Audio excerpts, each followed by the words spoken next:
Yesu ashimwe bene data, twongeye kubasuhuza mu izina rya Yesu Kristo.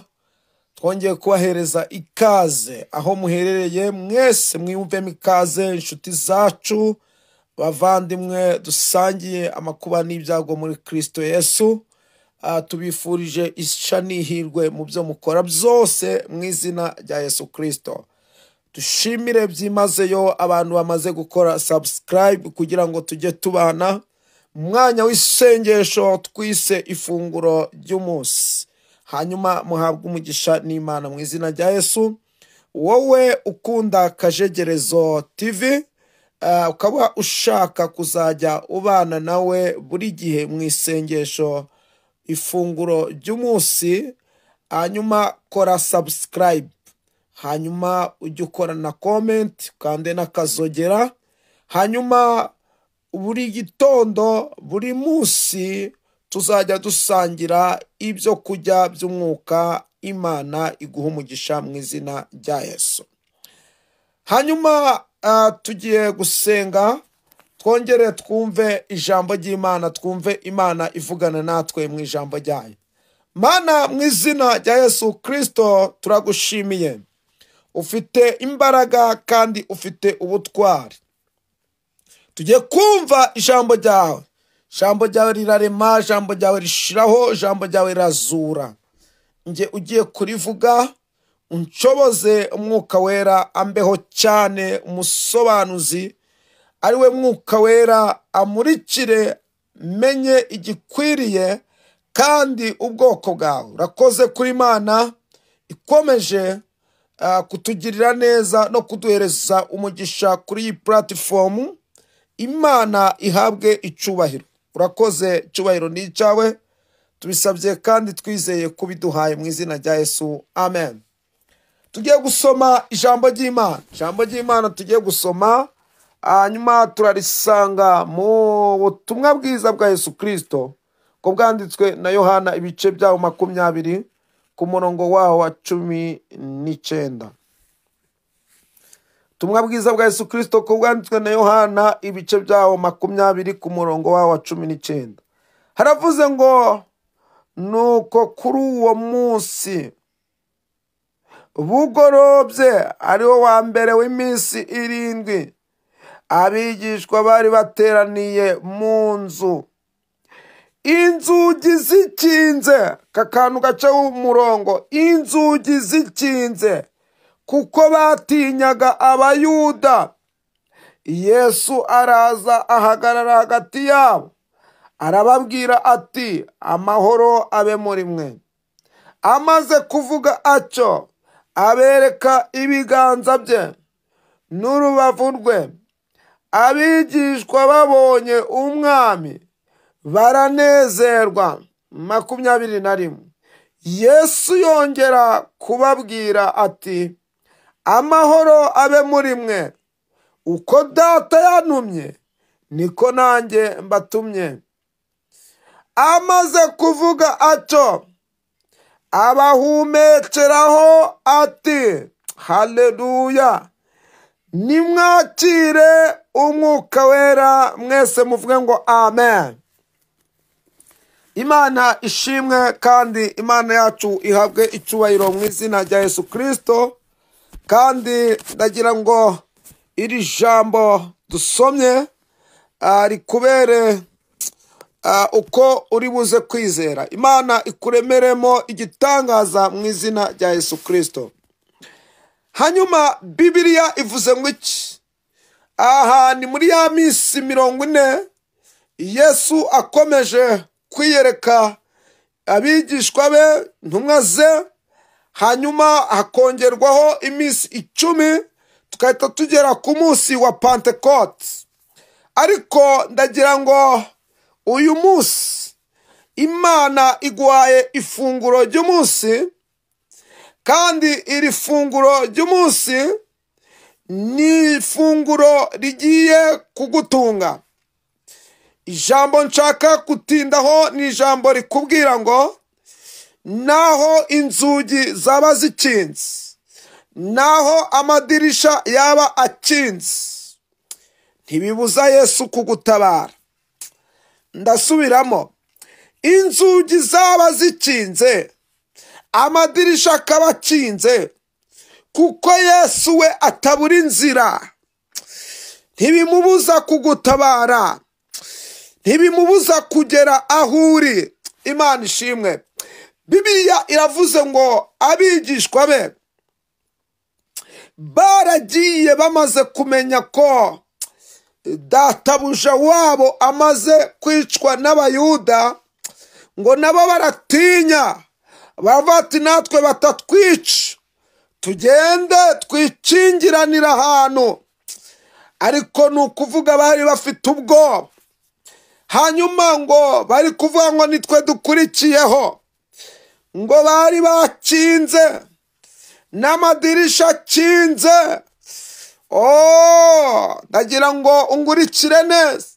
Hari igihe uba ahantu kabona ibintu byose birakinze, kabona mu kazi amadirisha yafunzwe, kabona mu kazi inzugi zirakinze, kabona inzugi z'umugisha zirakinze, kabona ibintu byose birakinze byanze.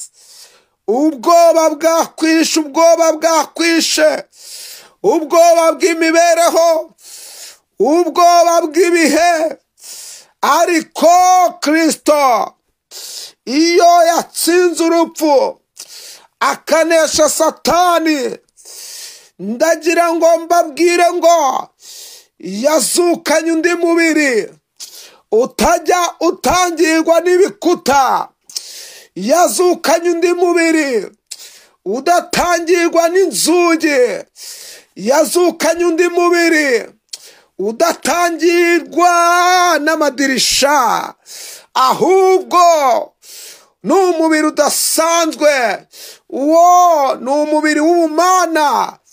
Niyo mpamvu Kristo ngo yarababonye aho bari bari, arangije ngo abahagarara hagati, bose bararebana, baravuga ati ninde umukinguriye? Babona ntawe ahagurutse, babona inzugi ziracakinze, babona amadirisha aracakinze, babona amaserire aracakinze, imfunguzo barazifite, baratangara. Hanyuma ico ngundira uyu mwami yahise amenya ico babuze, niyo mpamvu bari bihebye.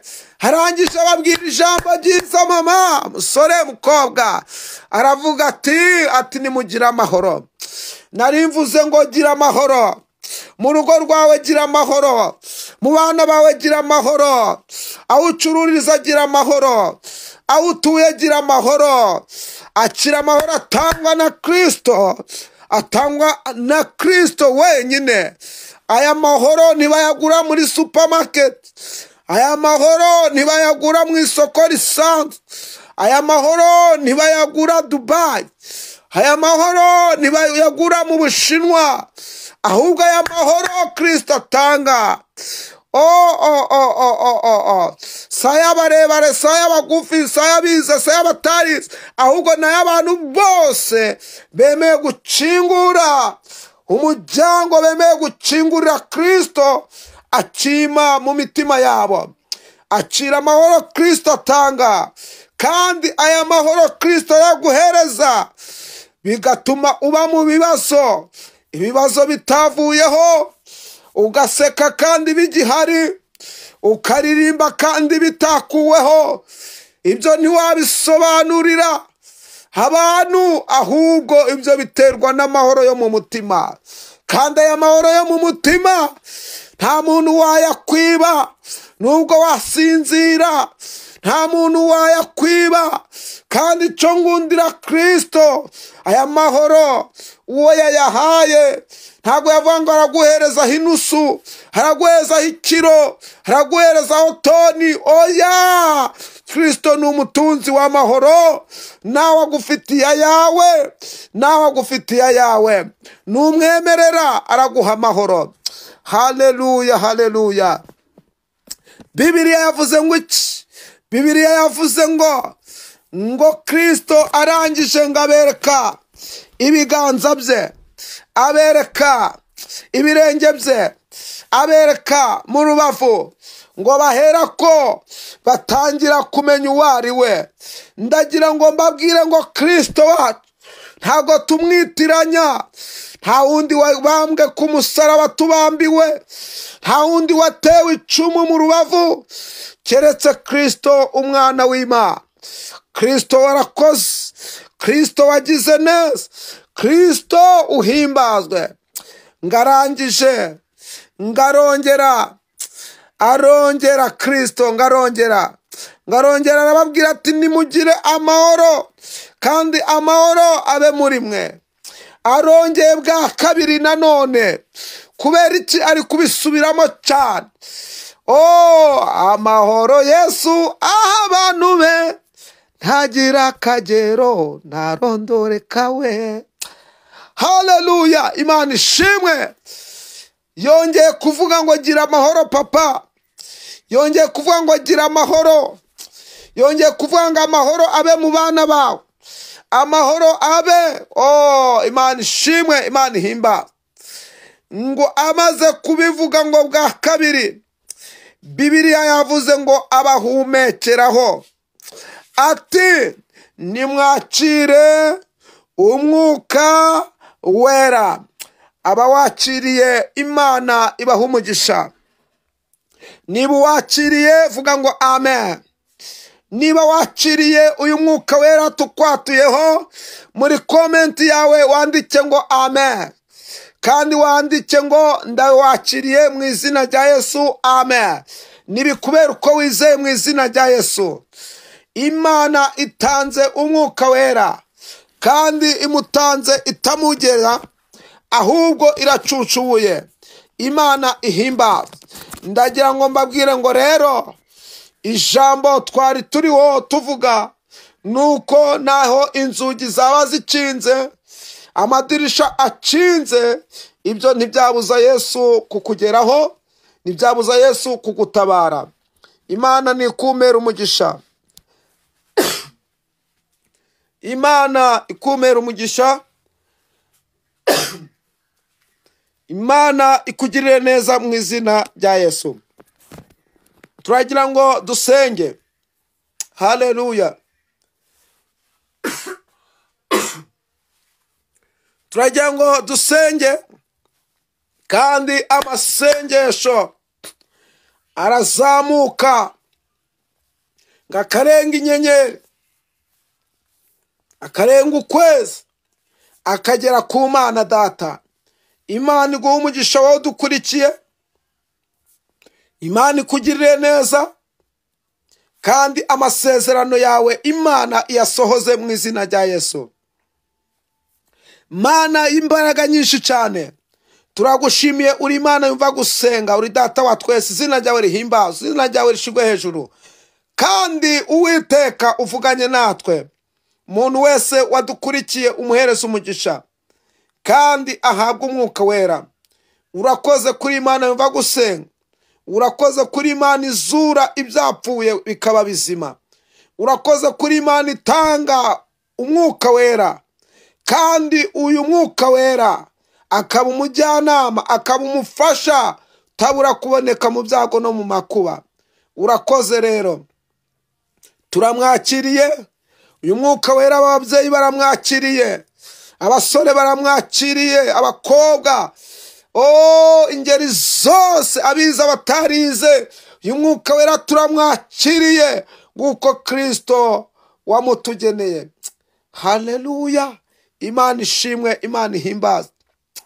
Shimwa Yesu umucunguzi, shimwa Mana yamutanze, shimwa nawe mwuka wera wamutumenyesheje. Turavuga ishimwe ryawe, turavuga imbaraga, turavuga n'imirimo iyo twakubonanye. Wowe ntumeze nk'abantu utubwira ibinyoma, kandi nukora ngabo utubwira ibinyoma, wicuza icyo wavuze. Yesu niwe uvuga ibintu kandi ukabisohoza. Urakoze, icyubahiro ni icyawe. ganza utegeke uhereye none ukageza iteka ryose. Dusabye bikeya ibyishi bitugirira umumaro binadukwiriye urabizi, ubiduhane hamwe n'abera bose mu izina rya Yesu Kristo umwami wacu. Amen, amen.